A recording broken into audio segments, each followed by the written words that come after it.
ये 8 संकेत आपको बताते हैं कि भगवान आपके साथ है। अगर भगवान आपसे प्रेम करते हैं तो आप जो कुछ भी करेंगे उसमें विफलता मिलेगी। पहला संकेत है कि अगर ईश्वर आपसे प्रेम करते हैं तो आप जो कुछ भी करेंगे उसमें विफलता मिलेगी। जी हाँ, आपको यह सुनकर अजीब जरूर लगेगा, लेकिन भगवान का साथ जिनको मिलता है उन्हें विफलता जरूर मिलती है।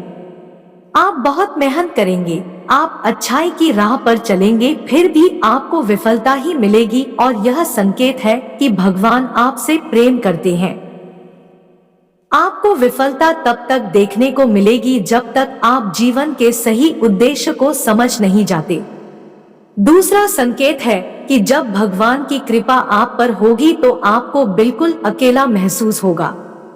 आपके सामने ऐसी स्थिति आएगी जहां आपको समझ में नहीं आ रहा होगा कि आगे क्या करना चाहिए। आपको लगेगा कि इस स्थिति में मेरी मदद करने वाला कोई नहीं है।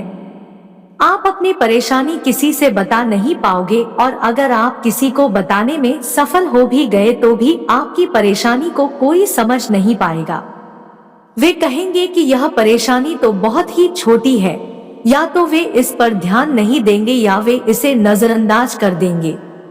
तीसरा संकेत जो है वह यह है कि भगवान की कृपा होने पर आपको दुख मिलेगा और आपको लगने लगेगा कि अब हमारे जीवन में इससे बुरा क्या हो सकता है। आप दुख की चरम सीमा को महसूस करेंगे। उदाहरण के तौर पर आप देख सकते हैं कि महान संतों के जीवन में क्या क्या घटित हुआ। जब आपके जीवन में बड़े बड़े दुख आने लगेंगे तो आपके मन में वैराग्य उत्पन्न हो जाएगा और आपका मन भौतिक सुखों से आगे बढ़कर भगवान को जानने के प्रयास में लग जाएगा। मनुष्य को इस समय हताश नहीं होना चाहिए, क्योंकि यह दुख ही उनके मन में ईश्वर के प्रति प्रेम विकसित करने में सहायक होगा। यह उन्हें इस बात का एहसास कराएगा कि यह संसार दुखालय है और भगवान को प्राप्त करने में ही सार है। चौथा संकेत है कि भगवान की कृपा होने पर आपकी सारी उम्मीदें टूट जाएंगी, और ऐसा होने पर आपके अंदर एक नई ही खोज शुरू होगी। ऐसी खोज जिसमें आप अपनी कमियों को जानेंगे और अपनी विफलता का कारण ढूंढ लेंगे। आप खुद से सवाल करना शुरू कर देंगे और यही सवाल आपको अपने आप से जुड़ने में मदद करेंगे। यह जुड़ाव ही आपके जीवन में एक नया बदलाव लाता है। पांचवा संकेत है कि भगवान अगर आपके साथ है तो आपके चरित्र में बदलाव होने लगता है। जब आप खुद से जुड़ते हैं और अपनी खामियों को जानते हैं तो आप इनमें सुधार करने का भी प्रयास करते हैं। इससे आप अपने आप को बदलने की प्रक्रिया शुरू कर देते हैं। आप पहले से अधिक शांत और स्थिर हो जाते हैं। जब भी हम भगवान की खोज करना शुरू करते हैं तो इससे हमारे अंदर बदलाव आना शुरू होते हैं और हम इस काबिल बनते हैं कि हम भगवान की ओर आगे बढ़ सकें। छठा संकेत है कि आपका किसी भी चीज में हार और जीत से मन ऊपर उठ जाएगा।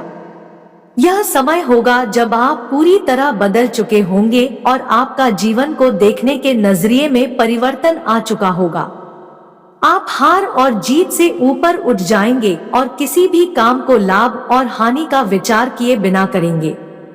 इस तरह की स्थिति होने पर आप बाहर हो रही चीजों से विचलित नहीं होंगे और अपने अंतर्मन में ही स्थिर रहेंगे।